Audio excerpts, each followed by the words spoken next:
the line between grandeur and delusions of grandeur is one good day. And I thought I'd want to start the conversation with you elaborating on what you mean by that, because it really landed with me.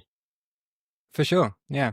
Um, that quote, that quote sort of came to me when I was writing that script, because it got to the point where I was talking about how that first video that I made that had ever done well, it was that one about masculinity. It just like every other video I'd uploaded before that point was like perma locked at like 300 views, um, 800 views, stuff like that. And then this one just like poof, took off to like 100K. And I was like, whoa, like in my head, there wasn't anything fundamentally different. Like I was just doing the same thing, just making videos. And then just suddenly it worked. And then there was momentum and then the channel started growing. And so um, I realized like, damn, that changes like my perspective on the entire history of the work that I'd been doing. Because up until that point where it kind of gets traction, it's easy to think that like, yeah, it could be wasted time, it could not be working, and maybe I'm just got delusions of grandeur.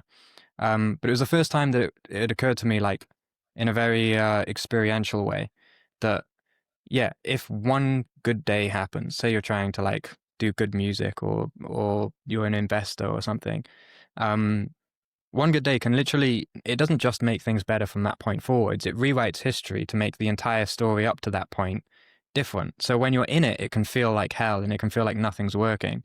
But like that feeling of nothing's working is actually what it feels like to work. Like it's inseparable from things working out, is this feeling that they're not. Like if everybody felt that it was all working out and everything was fine and dandy, they probably wouldn't be like bothering to do stuff or to like put work in. So it's always going to feel like it's not working out. And then as soon as that day comes, it just, yeah, it kind of rewrites history as well as the future. Yeah, I think we have the proclivity to want things to be like very stable. We want the graph to be a clear diagonal line of sort of growth over time, don't we? We kind of like the idea of that consistency. We like the idea that input and output are the same. But in reality, a lot of the time it's inputs and inputs and inputs and inputs and inputs and inputs until suddenly it's like, I don't know, like water filling up behind a cracked dam. And each kind of rep you put in and each day, that crack just gets bigger and bigger until one day it splits open and the whole Mm. world, or in your particular niche, your work gets appreciated. I mean, I know me and Jacob always have this thing with our podcast, is like the reps and the reps and the reps and the reps that we've done will one day serve us when the moment happens where like that dam breaks. And it's the same thing, I think, in a lot of domains. Like I'm an athlete, right? And I put years into my sport as a teenager. But it only took till I was like 17, 18 for anyone seriously in like our national governing body to notice that I existed. But if I hadn't done that work for those years, it wouldn't have happened. So I think that's why that line in that video resonated so much with me, because people need to make that shift if they want to try and do something hard or something significant or something meaningful. The progress is not linear. It's almost like the stock market. There's peaks and there's troughs, but the overall trend is what's most important. What do you think, Jake? Any It, thoughts on this? it's quite mad because that line has like almost like a meta effect, because that was the good day where the YouTube video went to 100K, and like that is literally what you spoke about in the video. And I'm just thinking like when that like moment hits, it's like, I mean, I don't know if I go as far as like life changing, but like you're a different person after that. I'm guessing like yeah. What was kind of like, how did you like process that? Like shit, like I can do this. Like what was your thoughts?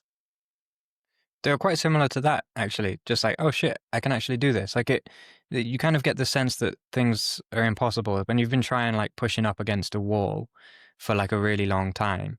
Like at the moment before it finally gives, you're going to be thinking to yourself like this fucking thing is indestructible. Like I can't knock it over. But if you just keep applying pressure, eventually something's got to give, and it's either going to be you or the wall. And if it's not you, it'll be the wall. And at the moment that it gives, it just goes, "Oh yeah, of course. Obviously that made sense." But in the moment before that, it doesn't feel so obvious. And like, yeah, you're not just rewriting sort of who you are in your own story, but in everybody else's heads as well, because you know Hormozy had a good quote about this. He said, people only give applause to those who don't need it. It's like you only really get claps when it's actually worked and you don't need the support anymore. But yeah, all the while you're the same guy as before, but yeah, it just changes the context. That's what's so interesting about it, isn't it? The past is a malleable thing. Like it's not set in stone. A one-day event, like you say, smashes that wall open, and the whole of the past is reframed. All of those like thoughts and doubts you had in the past that kind of, I don't know, haunted you, are now reframed to go, well, that was necessary. Like you said, that was a like necessary part of the process. You couldn't separate it, and all the little wins and little losses along the way are just like the building blocks, and it's almost like everything falls into place. But you have, maybe it's a delaying gratification thing, maybe it's just a patience thing. You almost have to just sit through that until everything kind of comes together. Yeah, really nice. Really nice. 100%. Yeah. I'm interested in, like, I want to pivot to the topic of meaning, and I kind of want to try and understand where you sit with it, because you're like a young, successful guy now, and like, I'm trying to, well, where do you kind of find yourself on the spectrum of like existentialism and nihilism? Great question. It's shifted about quite a lot. Like this is kind of the primary plot line in the development of my life in the past 6 years. It's been my relationship to the question of meaning. Because when I was younger, it was all about happiness, right? When I was like an early teen, it was like happiness is the goal. You know, I'd rather be like a happy homeless person than a miserable rich person. And that was like, I thought I'd discovered the highest wisdom available to man. And so I was like this 13-year-old writing about happiness as if like this was like the holy grail. And then I realized that all this talk about happiness was making me fucking miserable, to be frank. And so eventually I realized like, there's a guy called Tim Minchin. He's like a comedian, but he's got a funny quote about this. He says, he did this like a inauguration, I forget what they call it, like one of those speeches at university, where he said, yeah, happiness is like an orgasm. If you think about it too much, it goes away. And there was a realization when I was a teenager that like this obsession with making happiness the focal point of my life was definitely making me more depressed, because when it's the goal, then every moment of unhappiness becomes multiplied, because not only are you unhappy, you're also failing at your goal. So it kind of becomes like a feedback loop. And then, so from that point of realization, I was like, okay, happiness isn't the goal. It's a byproduct of the goal. So you need to have a goal besides happiness. And I was like, well, what does that look like? And I kind of was confused. I had, the answer I initially came up with as like a 15-year-old was, you need to be useful. And so that kind of worked for me, actually, to get me out of the pit that I was in. But then I eventually found Jordan Peterson, who talks a lot about meaning. And he helped me a lot as well. And he kind of reverts the question of meaning back to its old, like, sort of Christian foundations. And all of that was very sort of convincing to me at the time, because it was a good remedy for the situation that I was in as well. And fundamentally, what Peterson, I think, did for me was open my eyes to the importance of meaning. But as time has gone on, I've moved further away from the position that meaning is some sort of external thing that you're granted when you do the right thing, to now seeing it as more of like an emergent property of a life well lived. It's the only way I can kind of describe it. Like, I'm not a nihilist in the sense that I think it's ultimately all meaningless and people should just give up thinking about meaning at all. Like, I think nihilism fundamentally misses the point, because nihilism is it has a bottom up and a top down structure. The bottom up is when you have somebody that's like physiologically exhausted, or they are operating under the belief that their goals aren't going to work, or that they're somehow futile. And that causes this sense of futility that then festers into this nihilistic sense that ultimately it's not worth doing anything. Then you also have the top-down side, which is the philosophical side, where people think, they use their brains and their intellect and their reason to think about life a lot. And the more that you think about life and like, well, why am I doing this thing? Oh, to do this other thing. And why does that matter? Well, for this other point. Eventually you go forwards in time to like the death of the universe and you go, well, fuck, I guess it's all pointless. Or if you try to search for reasons in terms of causality, like what started this whole thing, then you go all the way back to evolution and it all feels like a big accident. And I think both of those land at nihilism because you're essentially using the wrong tool to look for meaning. Like using a spade to dig a hole in the ocean, it's just not going to work. And you think it's because, well, I guess you can't get under the ocean, but it's just because you just can't use a spade to do it. It won't work. And so meaning is 100% available to people. But I think similar to the happiness problem, a good way to ensure that you kind of crush your sense of meaning is to think about it a lot. Yeah, I like that. It's kind of like that backwards law idea, isn't it? When you aim for something like so assertively and so intensely, you then begin to see and perceive all the lack around it and around you. So would you say that it's kind of like your philosophy on meaning is that it's very self-generated? And I mean, I kind of think of it in the Jungian sense that like the greatest meaningful life we can lead is one where we integrate all parts of ourselves. It's a very internal thing. It's like when you're on the right path and you fulfill all of your needs, that's when your life feels like it's coming together. That's when you feel like it means something. Because I know you said you feel it's less of an external thing you're granted. Do you think it's something that each individual has, like it's part of our uniqueness, part of our idiosyncrasy, that we go about and live our path in life and don't necessarily focus on meaning as like Jacob would think about it or as you would think about it? I think about my own personal meaning and it kind of manifests from me. And that's why we can't really look at other people as examples of what we should be aiming for. 100%, I would agree with you there. I think like Jung is a great example of this. His whole idea of like individuation, he kind of put forth as like the primary task of every human, which is to integrate the unconscious parts of the personality so that you can not just be a good person, but be a whole person, which is different from being just a good person. Because you can be a good person in the sense that you imitate like a cartoon character version of what the culture has told you it means to be good. But there's madness in crowds, right? The culture's oftentimes wrong about these things. And it's rarely from like some imitation of an external ideal that you'll manage to become whole, because in trying to imitate this external ideal that's been handed down to you, you're going to have to cut off certain parts of yourself and cast them into the shadow, which is what he called it. At which point they become kind of like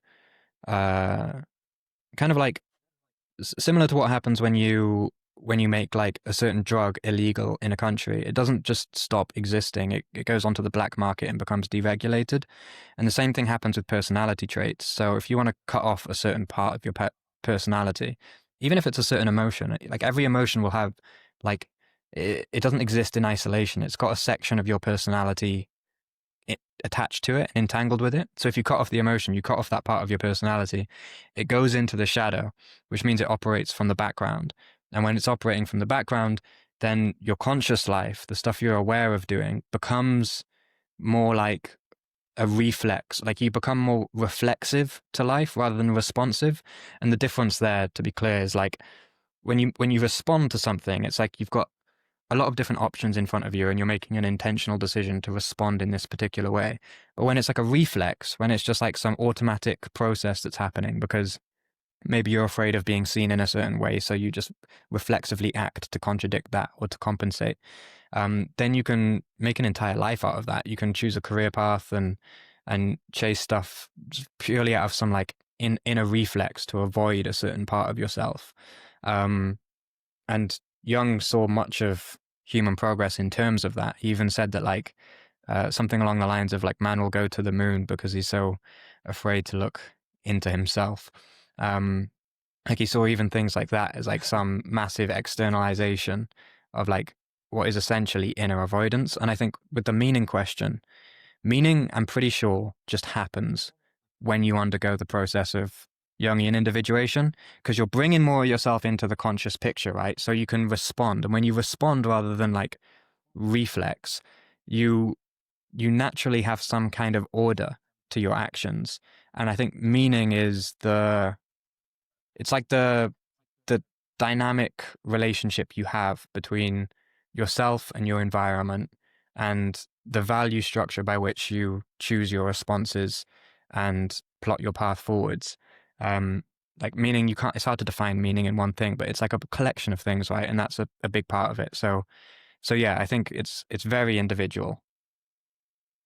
Yeah, I love what you said there. I think there's a lot to try and unpack, but I'm gonna first start my thoughts with why we shouldn't chase happiness. And for myself, I kind of think, well, it's quite fleeting. It's like almost has disadvantages of when you, especially when you connect it to pleasure, that it's probably there's like a risk that you can be controlled by it, I think. And also, I just don't, when I look at the dopamine graph and I see the big rise that we get when we go towards a happy experience, and the result of that, how the dopamine graph will then, after the happy experience, it'll go below baseline. I see that and I go, well, I don't think we should chase happiness. But then, I mean, for context, in the moment, I'm reading Camus' the myth of Sisyphus. Right. Yeah, and he kind of he's had me kind of grapple with this idea, because I feel like I'm a similar. I've always been an existentialist, but he's kind of made me question my existentialism. And he uses this example of this guy called Don Juan, who was this like big seducer, and he would maximize his life around like experience and memory and the heights, and always being at this massive impulsive state of maximum experience. And I look at that and I go, well, it's compelling. I get it. Like it is an interesting path that you could go down. But then I feel like I'm kind of wrestling with both of these sides. And I like what you said at the end there, where you sort of mentioned Jung's quote about we try and go to the moon without sort of reflecting on ourselves. If I sort of said that around right. And for me, like, what does that mean to be like, to get meaning internally? And I think one good thing that we can think about is chasing wisdom, because I feel like if you're chasing wisdom, that is something internal, and it's almost like it doesn't just have to be wisdom, but that's just one thing, I think. And I think that can be like the main thing. And then maybe if happiness comes along around whilst we're doing that, like, great. And I know that's the answer, but I'm still not fully convinced of myself. I'm still batting all of them. But yeah, Joel, do you have any thoughts? Yeah, I just want to jump in there, Jake, because I feel like we've got similar thoughts around what Angelo said in his great passage there. Firstly, Angelo, have you read Ernest Becker's The Denial of Death? I haven't read it, no, but I'm familiar with the general idea. Yeah, so he has this idea that human beings create immortality projects, right? Which is basically like we create a narrative around our life where we're the hero. And all that's trying to do is distract us from like our deep fear of our own mortal vulnerability as like biological organisms destined to die. And when I hear that Jung quote about going to the moon rather than like looking at ourselves, that just hits me. It goes, we try and do all these grand things. Our little human ego tries to expand itself as much as possible, just to like distract ourselves from the inner work. And I think it's paradoxical because the inner work is where you get the meaning.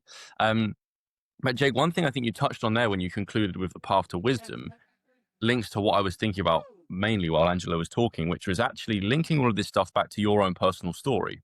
Because I found it very interesting when I watched your video that you start off as this like 12, 13-year-old that makes a rational decision to leave school. It's not a drop out of school to rebel because you think education and learning is terrible. It's because you don't think school serves you and it doesn't teach you the things that you really want to learn in life.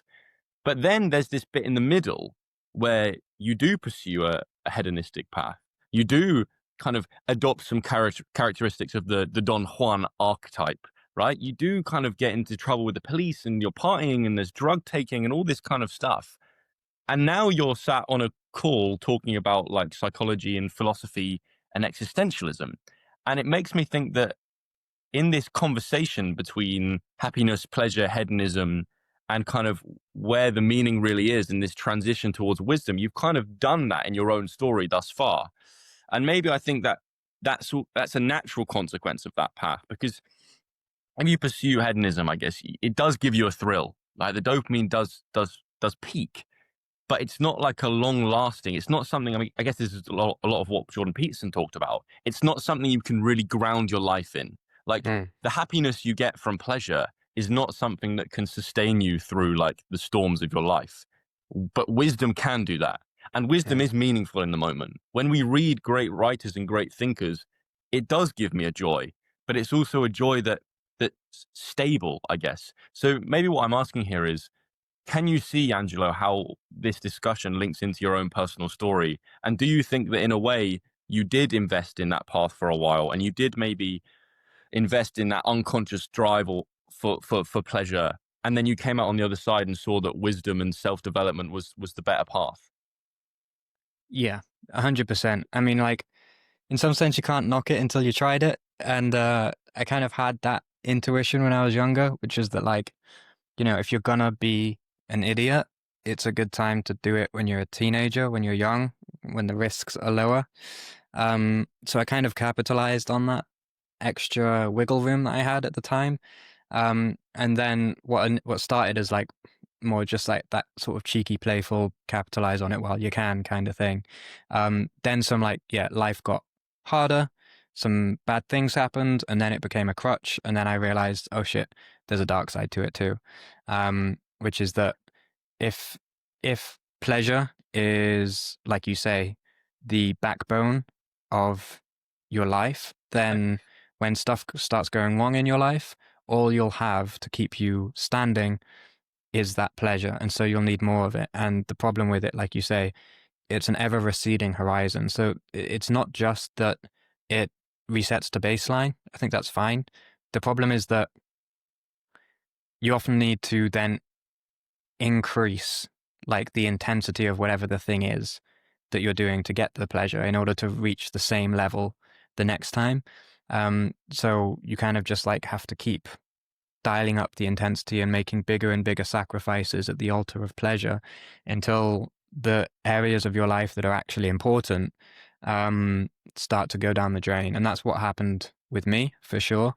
And so, there was a point where I realized, like, okay, at this rate, like, all my hopes and dreams for the future are kind of going down the toilet. And if I don't change this whole partying, taking drugs thing, then I'm actually not going to have a chance to experience the stuff that I really want to experience and to like have the life I actually want to live. And so I made the change to switch, and obviously it wasn't easy because there was a lot of like momentum caught up in that lifestyle. But it was possible and it happened. And life got infinitely better afterwards. The first thing was that I realized how much peace I was sacrificing. Like peace wasn't something that was really in my mind. It's not really as like a teenage boy. It's not something that sounds like enticing. You kind of want a bit of chaos and you want adventure. You don't want peace. Like that's an old person's thing. But like I realized that when your entire life is chaos, like, and then you finally get some peace, you realize how much you'd been missing. Because I remember in that period of time where it was sort of like pure hedonism, there was just so much constant stress at the same time. Stress of getting caught, stress of getting in trouble, stress of like not being able to keep the different plates of your life spinning and like inevitably dropping the ball and fucking up here and messing up there. And it was just a lot of stress. So that was one nice thing that came from making the switch away from hedonism. But the other thing, which was far more important than that piece, that reduction of stress, was this sense of upwards trajectory that I didn't have at all when I was just chasing pleasures. Chasing pleasures, you're on a treadmill, like you're moving, but you're going nowhere. Whereas when you drop off that treadmill and you just start running on the flat ground, you actually start making progress, and you realize like it's a lot of effort, right? I'm moving uphill. It's a lot of effort. I've got some sweat on my brow, but that sense that you're actually going onwards and upwards, I think, is the basis for happiness. Like, when I say happiness, I mean like that background hum happiness, not like the intense spurts of Fulfillment. it, but yeah, fulfillment. So, and that's not to say that I have anything against hedonism, even still. I think pleasure is a great thing. Like, be happy for it when it comes. And if you have the opportunity to get some pleasure without sacrificing something that's more important, then go for it. But it's just about having those things in order such that you don't sacrifice the important thing for the less important thing. Well, one thing I was thinking about while you were talking there, and it was a little theory developed in my head about why wisdom is so precious. And I think it might be to do with this time element and how much it serves you, right? So a momentary pleasure activity serves you for that moment or that 10 minutes or that 3 or 4 hours or whatever. But you know the next day that same hit is not going to serve you. You know that for sure because the effects wear off. And even more to that, it's probably likely that it'll serve you less because you'll need more of that same substance to get the same effect, or you'd have done nothing that previous day because you would have just been like, I don't know, like vegetabilized by the high that you were experiencing on whatever that thing is. Whereas wisdom serves you today because you realize that you learned something new. But wisdom is wisdom because it is immortal, right? It serves us in every era, in every generation, in loads of circumstances.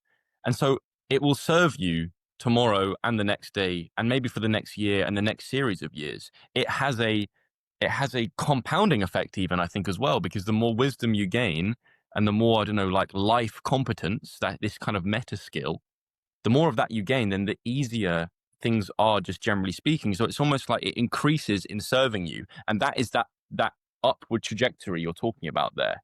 Like maybe that's why that's the difference between the joy of wisdom and the joy of pleasure. What do you both think of that?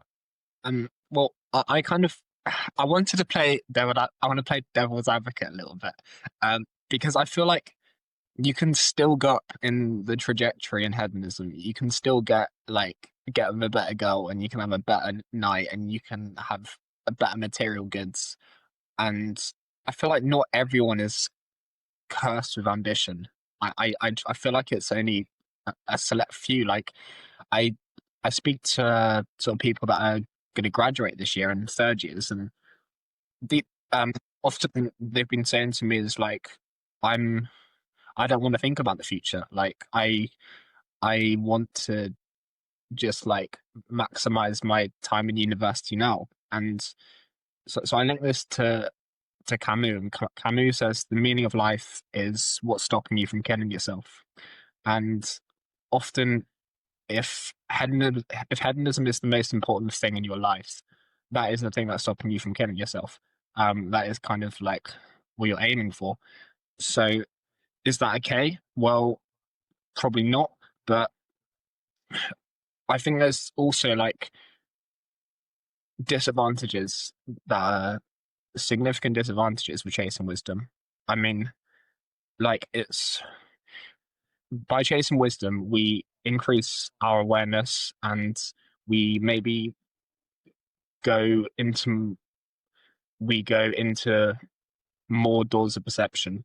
And so it's the more we do that, the less people there is that's also as far in the same doors of perception. Camus has this really nice analogy where he says like, imagine like you're on a stage and you're like performing, and all the props and the backdrops and the trees and all the stuff on that stage is like falling down, and you're getting rid of that layer. And that's what you're kind of doing when you're like finding interest in like deeper topics. And it's like um it's like you do that, and like there's less of you like around, and it's it's a hard thing to deal with. It's kind of it's kind of like, yeah, this is something that's going to pay dividends, like wisdom for the next day, year, 10 years, but it's it is altering our perception so much, And it's kind of like when you have these things at school, right? You know, when you look at like, there's like a Dali painting that has,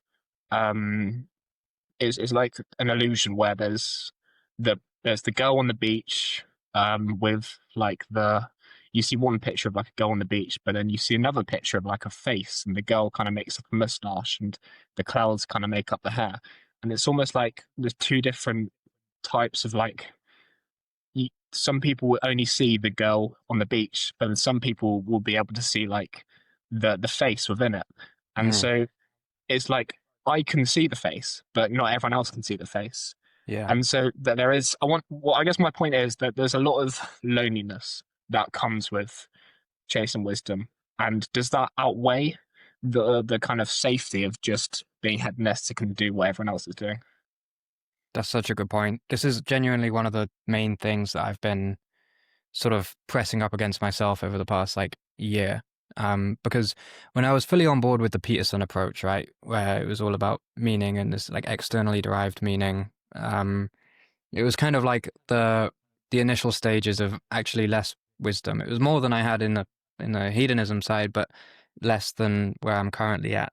But I was fully happy with it, like the importance of truth, like you're just talking about there, about seeing more.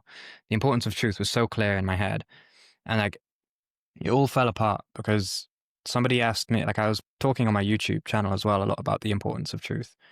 And somebody asked me in the comments, someone left a comment saying, "What is truth?" And I was like, "This fucking what a dumb question. Let me just respond to this quickly." And I was like, "Truth is, it's when something corresponds to something, but it can also be true in a different sense to that." And I was like, "Holy fuck! Like I don't know. I can't actually define this." And then I found Nietzsche, which just fucked it up even more because Nietzsche just like, I swear, he's like a fucking atomic bomb. And it's like the antithesis of the entire sort of Christian approach that Peterson put forth. And so then it was like, fuck, okay, I've discovered more truth, right? Which is the reduction in illusions, as you were just saying about like the play with the different parts of the stage falling down. But the problem is when you lose your illusions is you become disillusioned. And disillusionment is not always a positive experience. Like, seeing the, especially in the nihilistic sense, when you start to see initially like the futility of things, it can be earth-shattering in a sense because it isolates you, as you said, from other people. It gives you a unique perspective that makes it hard to, one, talk about anything else, and to relate to people who don't know what the fuck you're talking about. And the third thing with it is that when we talk about chasing wisdom, what that usually looks like is what us three do, which is read books and search for knowledge. But knowledge is not wisdom, and it can have a slight effect on wisdom. But generally speaking, knowledge, I think, actually misleads more than it leads. And oftentimes it's just ideas about ideas and people speaking about words about ideas, and it kind of stays all up here. Whereas wisdom is in the body, right? It's an intuition thing. You just kind of know what's the right move and how to behave in this scenario. It's something that you can't boil down into like a logical premise, argument, conclusion thing that I think lots of philosophers, the sort of project of philosophy in some sense is to attempt to do that, to attempt to boil down what Viveki calls ill-defined problems, where the parameters are shifting into static problems that have provable solutions that you can prove via logic and reason. But like life isn't reasonable, it's not rational, it's not logical at all. There's nothing really logical about being a human except for that one little party trick that your mind can do where it goes, A causes B causes C. But like most of life is not about that at all. And so there can be a big problem, I think, in people who have a very strong will to truth, in that you can essentially use it as a sort of form of intellectual avoidance in which there are hard situations and tough situations out there in the real world waiting for you. And if you were to go into them head first, then you would learn from them in an embodied way. And so you'd actually become wiser. But I think what a lot of people who have a strong will to truth end up doing, and if you do have this yourself, if you watch this, you probably do, you have to be careful to keep it in check, which is this tendency to like look for answers in the books. But like the most important problems of life are almost all personal. And so you're not going to actually find the answers in the books. They can give you some food for thought for sure. And it can also just be a very entertaining hobby as well. Like there's nothing wrong with it. There's a hedonism in the pursuit of knowledge too. Like it's exciting and it's fun. The problem is when it gets substituted, when real experience gets substituted for knowledge, because knowledge will always fall short of experience. And the worst case scenario of that is like the picture you just laid out, where you've got all these ideas, but you're not really sure how they apply to your actual life. And like you can, it's like that meme with the guys like standing in the corner of the room at the party, and he's like, oh, they all don't know that like XYZ. You can kind of become that guy, which is just not really where you want to end up. So yeah, it's knowledge is power, and to use a Spider-Man term, great power comes great responsibility, and it can definitely be used and abused. I think that was really nice. And I think one way to kind of put all this together that I was thinking about as you were both talking was it all comes back to the individual and different individual needs, right? And I think one big metric, which is quite hard to study, I mean, the psychology is tried, but I think the scales that we use to measure these kind of things is terrible. But I'm talking about self-awareness, right? And that's one thing that I picked out when I was researching your story. To be able to make a rational decision to leave the education system at 12, 13 means that you have been cursed or blessed, depending on the way that you look at it, with a real high dose of self-awareness. And I have that too, and so does Jacob, right? And outside of this podcast world, I'm an athlete, like I said, mentioned earlier. And I find that compared to my teammates, I have this big, heavy weight of self-awareness. And that serves me, I guess, in a realm like this. But when it comes to being able to, so I'm a basketball player, right? And when it comes to be able to shoot and score in a competition scenario, the self-awareness is really not useful. Because if you're thinking too much, then you can't like be in the flow of the offense. You can't let your unconscious take over. There isn't the time to think about how you shoot the ball. You just have to do it. And I noticed that a lot of the time, those teammates, they can just do that because they don't even have that proclivity to overthink about what they're doing. They just play. But I have that. And so what I had to do is I had to learn about the sports psychology. I had to read the philosophy. I had to read the psychology studies. I had to learn about the human mind and learn about the unconscious to circle back to the point that they are at the beginning, which is that they trust their unconscious. But because of my dose of self-awareness, I had to go through the rabbit hole to get to the same place of non-thinking that they did, right? Mm-hmm. So when we're talking about can pleasure serve the masses, I think the answer is yes, if it is serving them. So we needed, as people with just our temperament and our self-awareness, to go down this rabbit hole in order to get to the point where we feel good about ourselves and our lives. But if somebody can do that without reading Nietzsche, without listening to podcasts like this, then that's great. But I think we forget that people just differ that way. Like if I went into the changing room before a game and showed my teammates a diagram of Joseph Campbell's The Hero's Journey monomyth, right? To them, that's a meaningless piece of paper. But to me, that's like my Bible. That's how I think about myself as an athlete and a man in the world. And it's just a differing point of self-awareness. And before I open up for you guys to comment on that, another thing I thought about, Angelo, when you were talking about the sometimes futility of knowledge if we just keep gaining and gaining and gaining.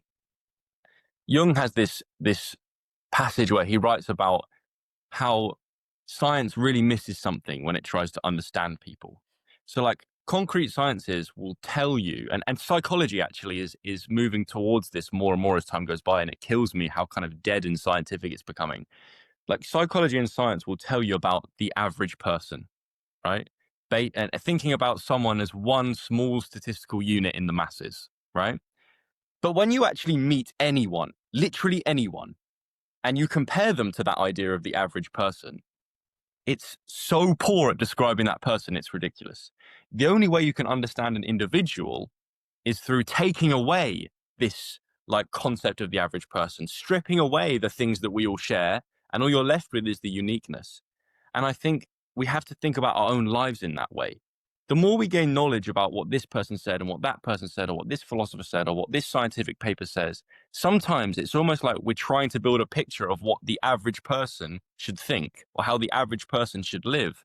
But actually, to understand ourselves and understand what we should be aiming for and what makes our own individual life meaningful, sometimes we have to extract all of that knowledge away, actually, or maybe just select the things that resonate to then come to a real clear picture of what's right for us. So yeah, what are your thoughts on that? Yeah, for sure. I mean, Jung had a quote. He said, yeah, learn all the theories, master all the techniques, but when you meet another human soul, be just another human soul. And I think you can apply that to yourself as well, like not just to other people.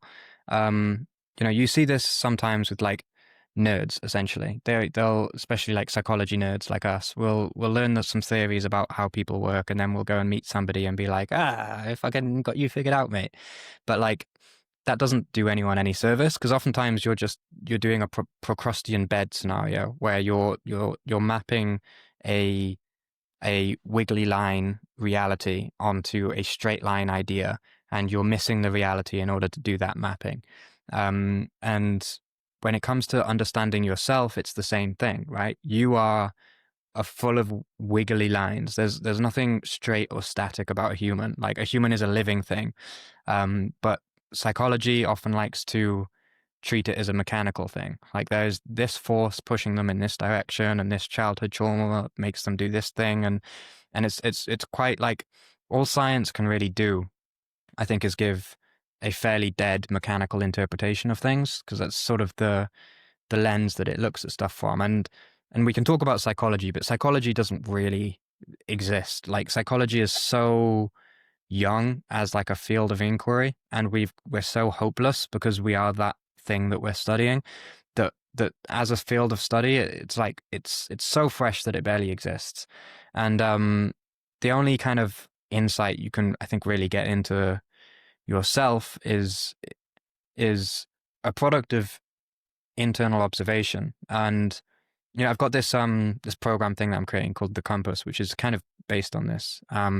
It's a lot of writing exercises that cause you to look inwards, because I think the extent to which reading philosophy can be helpful is the extent to which it can cause you to look inwards. But that stuff that was inwardly there was always there, whether you had the book or not. Sometimes, like, the books can help you guide there, and people have done some thought about certain things that can sort of give you a push along the way. But fundamentally, the end goal is always to relate that back to yourself, right? And so, I think if you're genuine about wanting wisdom, then just pay attention to the ratio of reading to meditating. Because if you're reading all the time and you're never meditating, then the wisdom thing is probably more of a hobby than a serious pursuit, because it can be a form of avoidance. So yeah, I think it's just a matter of watching it. We're starting to like form a solution here. I guess to start, a good question to ask yourself is, why are you going down the rabbit hole? Are you chasing knowledge, or are you like running from something and it's kind of like an escape? Because like I even find in myself, like, I could be insecure about myself as a man, and I feel like the answers are to get more smarter and to get more answers and to grow myself. So I think that there's that, and there's also a problem is when we get smarter and we go down more doors of the perception, we always, like, we can't go back. We've like exposed ourselves to that complexity. So there was this other like really cool Camus like analogy, I think, that I expanded on, where he was kind of referred to like when you develop your perception, and he kind of said perception is like a woman, and you kind of like a strain where like the woman's kind of like a stranger at first, but then you get to know her and the relationship becomes intimate. And if you like leave that woman, then, well, it's like, what are you just gonna like go through, you've built all of that up, but you're gonna go back to being strangers again? Like, how does that work? You still know that all those memories and that relationship was there, but it's kind of like you've stripped yourself from the illusion, and you're gonna then put the illusion back on.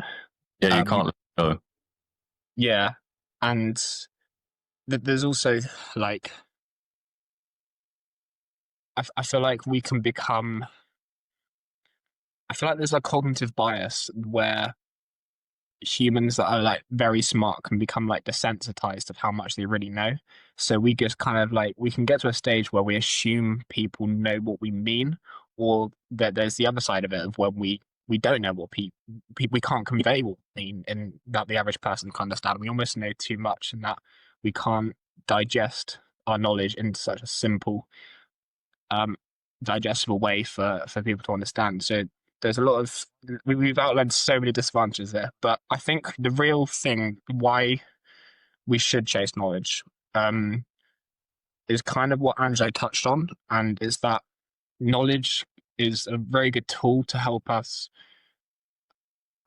figure out internally like what we want, or like where we sit with things, and this kind of like self-discovery, and this kind of like it is all about the internal.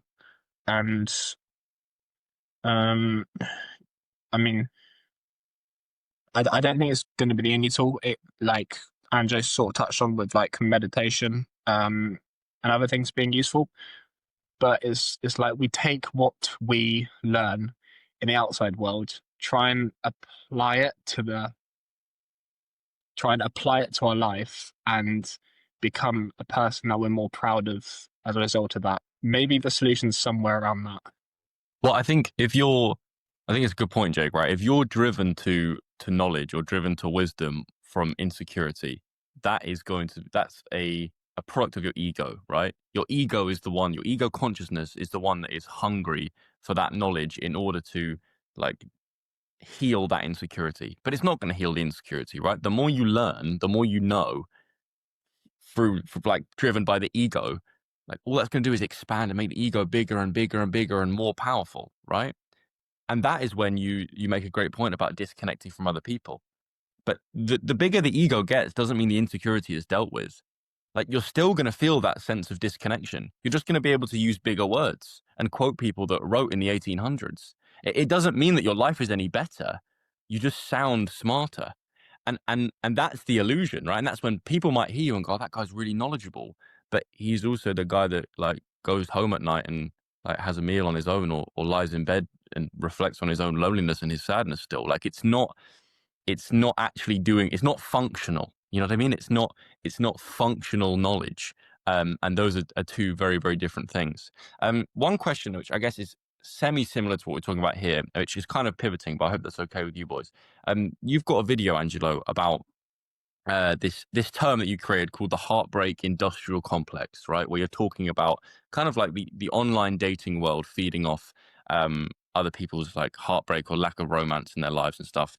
And it made me reflect and go, well, I know this is especially true of me and Jacob, but I imagine it'll be true of yourself, that we grew up as young men and we were a part of, for at least some time, this like male self-improvement industrial complex, right? And I knew that I was captured by that, like maybe let's say 3 to 5 years ago. I knew that I was in that world, but it did serve me because it got me here. Like, maybe it was a point, right, where I was drawn to this kind of information and this kind of world because of insecurity. I think there is this male journey of like questioning our competence in the world. And we need some kind of solution to that. I think that's what drew me to this area. But it did kind of, I can see why people fall into that rabbit hole. They fall into that crab bucket and never quite crawl out. So do you think that this similar dynamic that you talked about in the dating content world is the same in like personal development, particularly in male personal development? I know you made content on masculinity in that way. And do you think it's always a bad thing? Or do you think actually sometimes it's a necessary part of the process? Just like how to find wisdom, you had to pursue hedonism. There's like, you almost have to go into, be brainwashed for a bit to then be extracted from it. Does that make sense? Yeah, it does. I think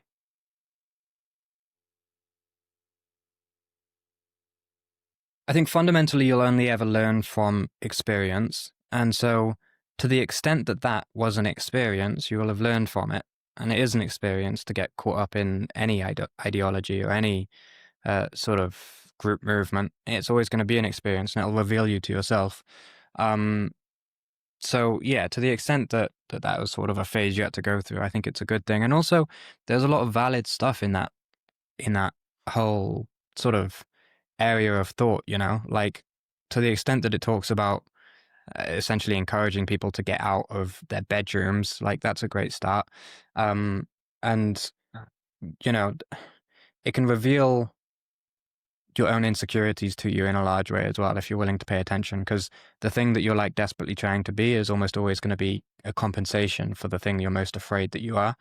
And so yeah, there can for sure be a benefit to that, but the problem is when it turns into a similar sort of thing that you were just describing with the getting a massive ego and using bigger words to describe the same problems, which is that you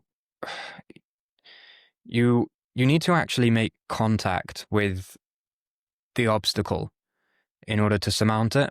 And if you get a telescope and a notebook and look at the obstacle from a distance and create a perfect sketch of it and work out all the angles and the logic of it and how it works and why it's there from a distance, that you're never going to get over it. Like you have to just run head first into it and fucking get a bruise on your ankle. That's the only way that you really like move onwards and upwards. It kind of sucks when those bruises are emotional bruises, as they are in like the relationship space. But you have to actually expose yourself to that in order to grow. Like Taleb's a great thinker in this respect, because he emphasizes the importance of acute stresses rather than chronic stresses. And I think like at the moment we have, like, generally speaking, a very safety focused culture that is too risk averse. Like everybody in general has heard so many horror stories online about things going wrong, and they've heard all the worst takes from the most heartbroken people about the opposite sex, and they've got this real pessimistic view of things. And Jonathan Haidt did a great job at explaining how this works at the beginning of his book, The Coddling of the American Mind, where he talks about how, you know, objectively the world has got so safe over the past 30 years, so safe, but yet everybody's growing up as if the world got 10 times more dangerous because of the speed that the news and media travels. We become very aware of all the things that are going wrong, and so we end up like with this sort of generation that all of us are in, where the world is sort of from a young age explained to us as some sort of hostile, dangerous place that we need to be careful not to get into trouble in. And like, it's the exact opposite of the correct path, because you need to actually get into trouble. Like, I'm so grateful for that period of time in my teens where I was running around doing drugs and going to parties and getting in trouble with police, because I learned so much from that I would never get from a book. And like, just watching those events unfold and meeting myself in those events and seeing what comes up within me, just caused more growth than I would ever get from reading Nietzsche or something. And so it can sound crass and it can sound like banal, but genuinely the internet meme that says touch grass is probably the single best piece of advice you can give to the young generation at the moment. Everything else is kind of downstream of that. You really do just need to go out there and just fuck up, get in bad situations, and experience some stressful stuff, because so long as you withdraw away from that, then you're depriving yourself of the fundamental ingredient for growth, which is harm. Ironically, like, humans are anti-fragile creatures. We need to actually sort of take some hits in order to grow bigger. It's the same with the gym. You need to tear your muscles for them to grow, and you need to experience some shitty stuff in order to grow character too. But people are so afraid of those shitty things that they retreat into bubble wrap, and then it all goes downhill slowly rather than fast, which means you don't see it, which means it's way more dangerous than if you had just got smacked in the face. Yeah, I absolutely love the analogy you use of you have to confront the obstacle. It doesn't matter what like lens of magnification you look at it. It doesn't matter how much notes you take or how much footage you record of the obstacle. the obstacle will still stand there. And if you don't just try and get hurt in the process of trying to surmount it, it won't go away. It's you know, it's like the monster underneath the carpet doesn't go away if you just keep writing about it being there. So true. And I think that's why, like, I used to think that my like sporting side of my life, or my, let's say, my life outside of things discussed on the podcast, was like almost in opposition, right? I'd have like Joel the athlete, or Joel the student at university, and then Joel the wannabe philosopher, psychologist, thinker that does this kind of thing. But then I realized that if I just had this version of Joel, then what would I be doing? I'd just be looking at the obstacles of life from the distance of a telescope. I'd just be making notes about the obstacles of life. And I realized that the Joel that lives the life is the student, is the athlete, is the son, the boyfriend, the friend.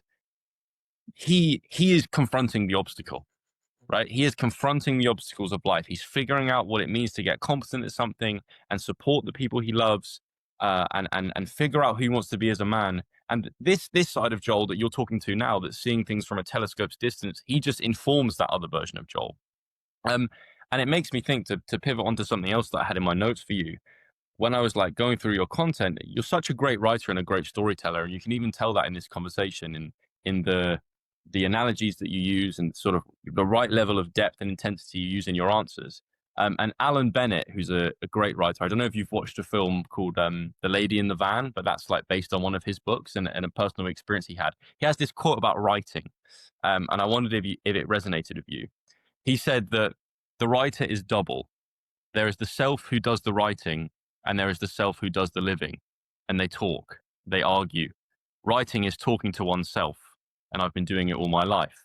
And that's a quote that I have at the top of my like writing Notion page, because I think it makes sense in the context of this conversation as well. There is the philosopher and the human, right? And you can't just be one or the other. If you're a human and you're not driven by great wisdom, then you will just end up in all sorts of corners, and your life will just go downhill very quickly. But if you're just the philosopher and you just look at the obstacle from the telescope's distance, you never take on the obstacle and actually live your life. You just remain in this like intellectual masturbation where you're not really confronting the actual thing that you want. You need both. You need both those selves, the one who does the writing and the one who does the living. So does that resonate with both of you, I imagine? Because Jake, you're in the same position as me. You're a student, but you also do this podcast with me. So how does that land with both of you? You can start, Angelo. Sure. I think this is something that always used to confuse me when I like started getting into philosophy and stuff. There would be people who were like, "Oh my God, this writer, like Bukowski's like a fucking god," or Shakespeare, he's so many leagues above all these other writers, and like his writing changed the world. And I'd be like, "How could like it's words? Like how do they? What do you mean? Like how has this changed the world? I didn't get it." And I would read some stuff from like some supposedly like great writers who changed the world, and I remember like reading their passages, and I'd be like, he's writing in a similar way to how most people write. Like what, taking this one passage, I don't really get it. What was so special? But then it took me a while to realize that writing is just using words to describe something that you see. And what makes the best writers is the people who can see the most. It's not the people who are the best at using words or the best at like having certain rhythm to the way that their words flow out onto the paper. It's not actually about the words themselves. It's about what they can see and what they've figured out. It's the insights that they have, like the depth with which they can see the human condition and the various patterns that unfold within reality. And then they take the words to it and they describe those things that they're seeing. And that's what makes it great, because they've genuinely seen further than other people. And so to the extent then that you can see far, is you're never gonna develop that kind of depth of sight from your bedroom.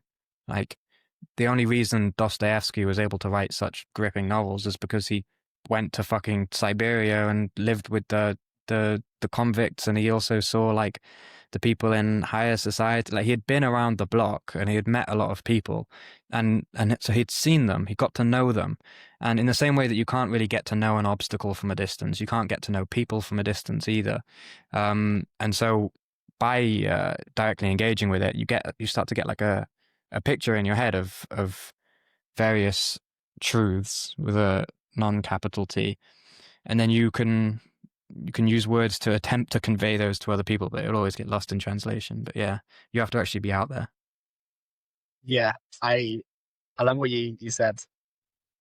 I think what comes to mind for me is how the is this thing about the best public speakers are the ones that have like the most weight behind their words, that they've actually gone and done the thing that they're speaking about. And there is this type of like seeing as believing, this like you are just like speaking your truth. And I also love what you said.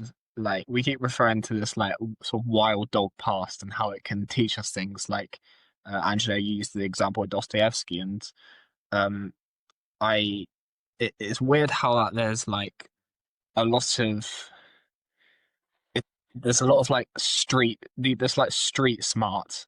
There's a lot of like lessons about human nature and about like sort of decision making and sort of risk taking that you only learn from doing that yourself. And so it's it's really like, I feel like a conclusion is that we're getting to is like, come and overcome the obstacles yourself, like, and become street smart, and then combine that with like the philosophy that we're reading. Yeah, I think that's. Oh, I can't really remember your question, Joel, but yeah. Well, yeah, the only way that those philosophies serve us is if they improve the way that we surmount the obstacle. So if they keep us like sat on the bench reading about playing the game rather than playing the game, then they're not doing what they should be doing. They're not serving us. But if they mean that we go out and we play the game more effectively, then that's what they're there for. They are not the game in of themselves. And I think a good question that kind of links to our conclusions there of this topic is, in that video about your story, Angelo, that I watched, you talked a lot about this motif of the fork in the road, which is maybe the same thing as talking about obstacles, generally speaking, in people's lives. The decision between ascension or aversion, right? Avoiding a thing or confronting it head on, this fork, these two options. And you talk about that decision of going big or going home. And I'd like to ask you what you think the factors are that lead people to either go big or go home. Is it a personality thing? Is it innate? Is it a skill that you build? Because I think me and Jacob and everybody that will listen to this in our own individual lives, we will face a multitude of forks in the road at any point. And I think maybe a great meta skill is knowing when to go big and when to go home, and how to approach these obstacles in the best way. When we've decided to put the philosophy book down and leave it on the bench and get into the game, what helps us navigate those forks in the road? Yeah, when it comes to who makes the decision to go big versus go home, I think it's just in the nature of different people to have different responses. And like, it'd be great if I could give some inspirational speech about how like anybody can decide to tackle a big obstacle, but to some people just aren't. Not everyone's the same, you know, and people have different risk aversions. They have different strategies for life in general, different sensitivities, and to some people, the obstacles they just seem insurmountable, and so they tend to retreat from them, and that's just a pattern that will show up throughout their whole life, and they'll probably be quite filled with regret at the end of it. And then there's other people who I think this is generally the case for people who decide to go big when they're faced with one of those fork in the road situations, which is that they can just see that something matters more than the comfort they would get from shrinking. And in some sense, that requires that sort of foresight or depth of sight that I was alluding to earlier, because you need to actually be able to see that something else is more important. And that something else, I say depth of sight, but it's rarely ever some like obscure esoteric thing off into the distance. It's almost always kind of just a very immediate thing in the present, which is just like, what do I actually... Two questions. What do I actually value, and what do I want to represent? I think those are two really big questions that come into people's heads. Like when you're making an evaluation between, like, say, a safe option and a more risky option, or an easy option and a hard option, the decision to go for the easy option almost always depends on, one, you have to kind of shrink the importance of the decision a bit so that it doesn't really matter anyway if I went up. And this is why nihilism's so dangerous, right? Because it is an easy way to shrink the importance of decisions. Because if nothing matters in a cosmic scale, then fuck it, I may as well just go and do heroin tonight. Like, it doesn't matter ultimately. So I'll just do the easiest possible thing. But you have to also be selective with your attention then, because you have to ignore the ways in which the easy decision makes your life harder. And so you see this a lot of the time with people who kind of follow whatever their parents want them to do. It's like there's this hard decision, which is to sort of kill your dad in the Joseph Campbell sense, right? Like go into the belly of the fucking lobster or whatever Jordan Peterson says. There's that needs to happen, which is really uncomfortable, right? Because you kind of depend on the approval of these people, and you feel like you owe them something because they spent so much money raising you, and you don't want to reflect badly on them. But the downside of not making that hard decision is that you'll end up hating them. So, and you'll end up failing because you'll be doing something you don't want to do, and you'll be doing it to please them. So you'll hate them and you'll fail. Like, that's a pretty bad situation. You might want to go hard instead of going home in that scenario, but it's so easy to have selective hearing and only pay attention to the thing that sort of furthers your immediate agenda for, I guess, the avoidance of risk and the pursuit of comfort. But yeah, there's a great Nietzsche quote about this, whereas he said something along the lines of like, take a look at your life. Like, is it just the collection of innumerable little cowardices? And like, for a lot of people, that is how their life sort of ends up. It's just a collection of innumerable little cowardices. And you get to the end of that sort of life and you go like, yeah, there was no point in that. I should have never begun. Like, but also, like, a question that springs into my mind is, how do we know when it's right sometimes to go home? Because sometimes the people maybe that are questioning this the most are the people that have this will to go hard at all times. But there's only amount of hardness you can give, I think, before you burn out or you spread yourself too thin. I think for especially individuals like us and the people that will listen to a conversation like this, sometimes you need to go home. Sometimes you need to like take the ego loss and know that going home actually means that you can go harder at another point. I think that's an interesting element to it too. yeah, well, when that's the case, when it's a case of like, I'm so used to like going like a dog with a bone, just like full energy, full tilt, just like fill my day with absolutely everything all the time, so that like I'm constantly working and going after this thing to the point where I'll burn out. Usually people who get to that point are like running away from something, right? There's kind of like a lot of pressure, emotional pressure, for them to sort of feel this sense that they need to achieve, they need to be like remarkable in order to be loved. There's lots of stuff that goes into that. And so in their case, going hard would actually be to go home, because then to go home, they would have to confront the thing that actually scares them, which is being okay with who you are right now, rather than needing to be like Mr. Remarkable all the time. So like, going hard is always doing like the scarier thing, the thing that's actually immediately in front of you. And that's one of the most dangerous things, I think. People are very good at pretending that something else is the obstacle. And you see this with like workaholics are a perfect example, because there's this inner obstacle where they just can't fucking sit alone for like 10 minutes without immediately attacking themselves internally, or like falling apart because of some internal fear, or they just can't sit alone with their thoughts.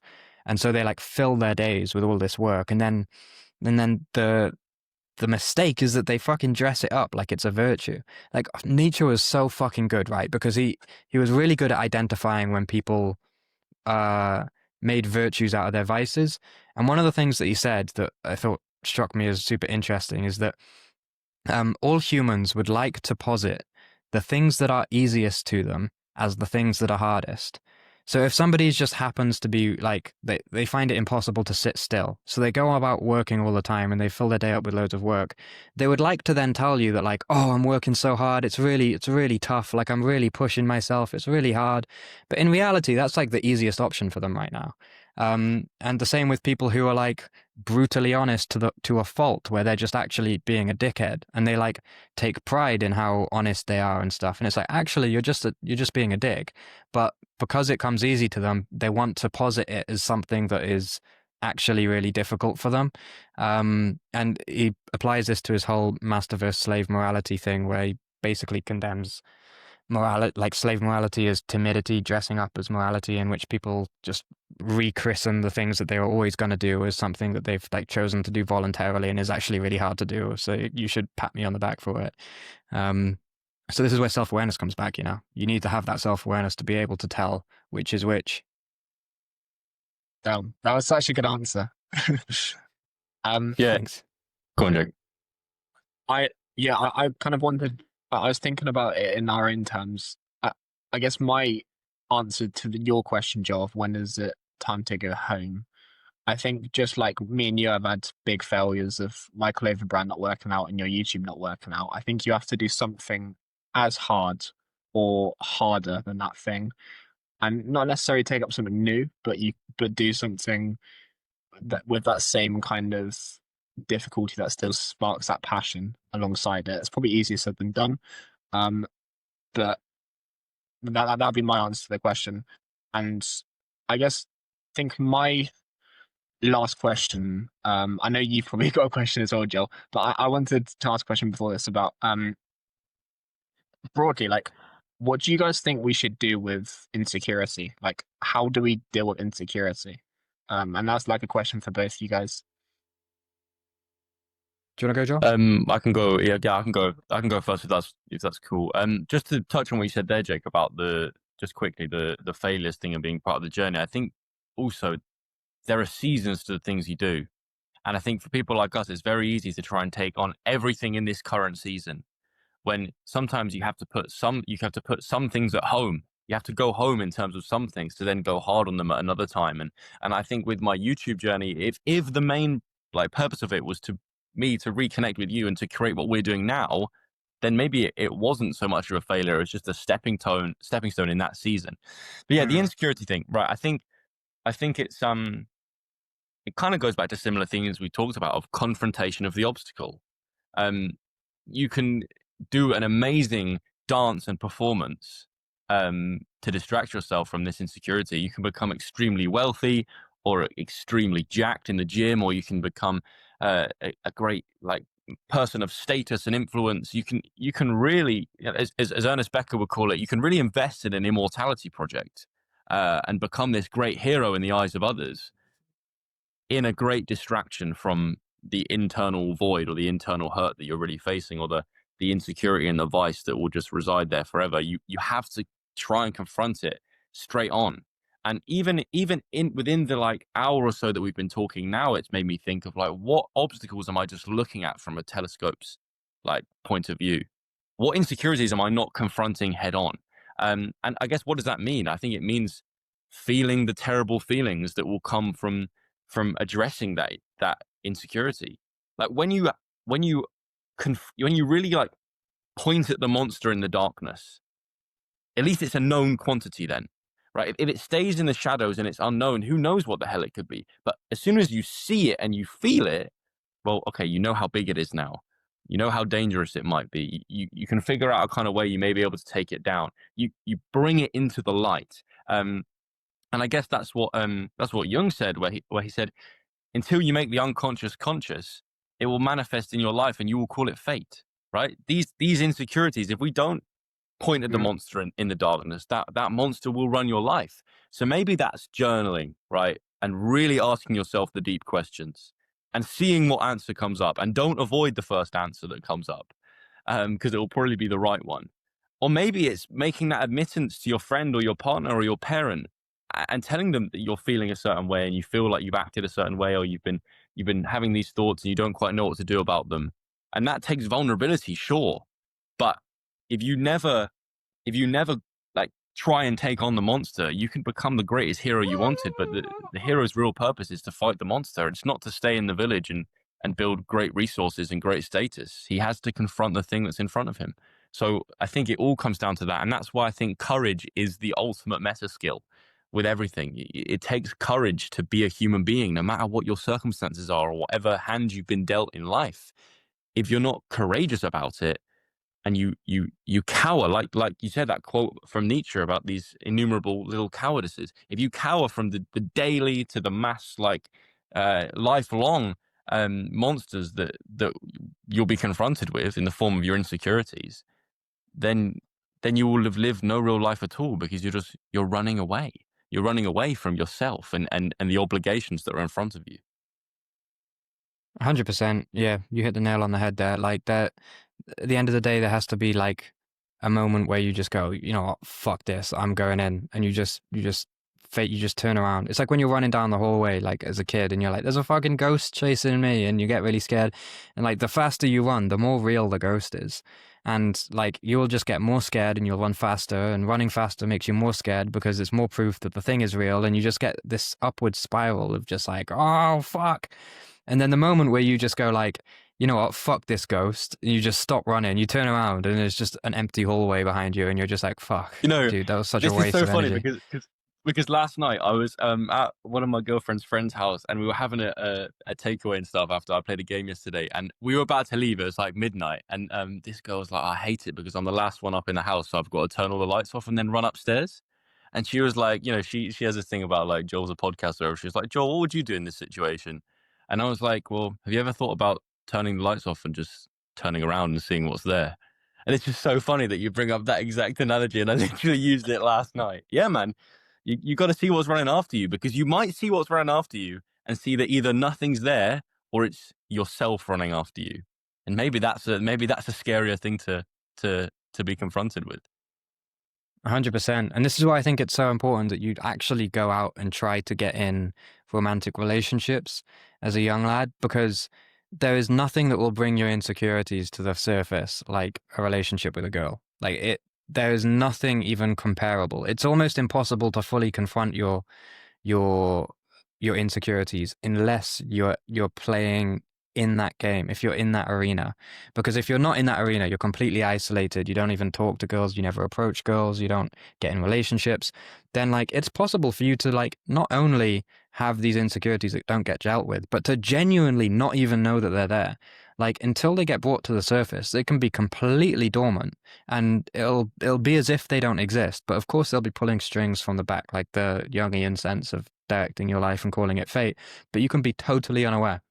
And so, not just... Go ahead. Sorry, I was just going to say, do you boys think that, I think that's actually a fantastic point. Do you think that you can get as close as you possibly want with like a male friend, but even in spite of that closeness, there will still be some kind of like masculine bravado persona up front? And actually it's only really the intimacy and tenderness of a relationship that can really perforate those barriers of, I don't know if it's like ego defenses or whatever, and you're really just like your complete vulnerable mortal like self is just shown in all spaces. Like even me and Jacob, we're cousins, but we're like friends and we work together and stuff. We know each other very well. We speak on a very close level every week, but I'm still going to be nowhere near as vulnerable with you as I would be with my partner, just because of the dynamic. And is that a drawback of like masculine psychology? Is it a male thing, or is it a friend thing? Or like, do you think there's this extra barrier we always put up? Because I think your point about relationships is very true. It's almost like the feminine kind of says to you at the end of the day, like, you're enough. Like, you did well. You don't have to be insecure. You did well for me. And I feel like that's who you start like proving yourself to, or like that's what you start doing it for, is when you get into a lovely relationship. And unconditional love. And it starts with when you're an infant, and it's that primary caregiver, it's that secure attachment, it's that unconditional love from the mother, and that rightfully should, I think, is in the progression then transfer to your romantic partner, your like wife or husband, as that goes on. Maybe that's what unconditional love is. It's the secure base with which you can then go out into the world and play your persona, because you know you can be your vulnerable self around that person. I don't know. We're digressing now slightly, but yeah, I it's mean, interesting. I just want to finally add. I think the only thing I'm worried about is like, I feel like well, we can like outsource our insecurities onto our partners, and they can help us with that. But like, what if the monsters just keep getting bigger as we keep getting bigger? Because I don't feel my level of insecurity has like decreased as I've got like as I got slightly more competent, and I feel like the monsters can just get bigger. And I mean, like, you're in a relationship, Joe. I'm not, and it might be different for you, but I feel like, I mean, it's yeah. Well, Jake, what's feeding your monster? What does the monster feed upon? Oh my god. Okay. Um. Well, I think it's self-worth. I think it's my like lack of. Well, it's going to be a lack. It's going to be like, I think not being successful, not being like rich enough, not being like the person I want to be, not being like as desirable to females, not being like as like, I don't know, socially like desirable. There's a lot. Mm. Mm. And that's interesting. Go on, Angelo. You've unmuted. So what are you going to say? I was just gonna say, like, yeah, that is your compass. Like, those things are exactly like, if you want to get self-awareness and stuff like this, like, you need to seek out circumstances that bring that to the surface, because like the obstacle thing, it's something that you can't actually deal with it from a distance. So no amount of logic or thinking about why you feel that way, or like conversations like these, can be helpful in some extent to get you looking inwards. Same with journaling. But generally speaking, like, they're monsters that have to be fought in the arena, and the arena here means that the emotion is like there in your body right now, and like your what you do in response to having that emotion there in your body in that moment is where the actual progress is made. And so seeking out experiences in which that stuff gets like brought up within you, that stuff gets triggered, is, I think, the only path towards like overcoming it. Because yeah, everybody's got their own bag of tricks. Right? I do as well. Like, especially, I used to really struggle, and I'm sure I will in my next relationship too, with like jealousy and stuff in relationships. I'd just compare myself to like other guys that they'd hang around with and stuff, and it would bring this fucking like just primal, like, absolute terror just in my body. And no amount of thinking about it or like intellectualizing it after the fact could actually make any difference. It had to be there in the room with me at that moment in order to make progress on it.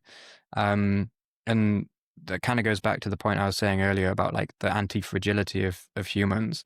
Um, when the emotion comes up, it's going to feel like it's getting bigger and getting more intense, especially if you're doing it right. Like, if you're doing it right, it will be getting bigger. You'll be seeing more of it. That's a good thing. And you know, the fear that you just outlined, that it just keeps getting bigger and doesn't ever cease, that is never how it works. It gets bigger and bigger and reaches a tipping point at which you finally do stop running down the hallway and you turn around, and then that's generally where it starts to dissolve or lose its grip to some extent. There you go. Jake, do you have anything more that you want to pivot to before we sort of start to conclude for today? I feel like we guys could go for like 3 hours, but I think this is a good place to stop. Should we give, we like sometimes when we get a guest on, Angelo, to end with a final opportunity for them to say anything to me or Jacob or our audience that you'd like to give to the world, a little gift of wisdom, something you've been thinking about recently, something you think would help people, something that's helped you, to conclude before we say goodbye today. So I'll give you the floor, give you the open mic, and let you drop a dime for us. Okay. Let me think here. A good quote. One thing I will say just to you guys at the moment is this is really good. What this dynamic you two have got going here is good. I can tell you're both deep thinkers. You're thinking about a lot of this stuff. very intensely. And I think that's a good thing. Don't, you'll get to these conversations like this one where we talk about like the dangers of it being used as like a sort of intellectual avoidance. But, there's also the other side of the coin that we didn't really touch on that much in this conversation is that, fuck, it can be a lot of fun, like exploring these intellectual bypaths and going down these weird like roads in your head. Like it can be a lot of fun learning this stuff and reading these books. Like there's nothing inherently bad about it. You have to taper it with actual growth out in the arena, though, not just from reading the Monopoly rules. You have to play the game to actually get used to playing Monopoly. You can't just read the rule book. Like every time you try to learn how to play by reading the rule book, everyone just goes, I'm confused, let's just start playing and I'll figure it out. Life is just like that, and philosophy in some sense is like reading the rule book. And if you're really into the game, it can be a lot of fun too, but like you have to actually play. And that seems to be the common thread throughout this conversation. That's kind of like the message that I'm trying to point at in most of my YouTube content as well. So yeah, I'll leave it there. That's great, man. Obviously we've mentioned your YouTube content and things before, but if people want to find out more about you and what you do, where can they go?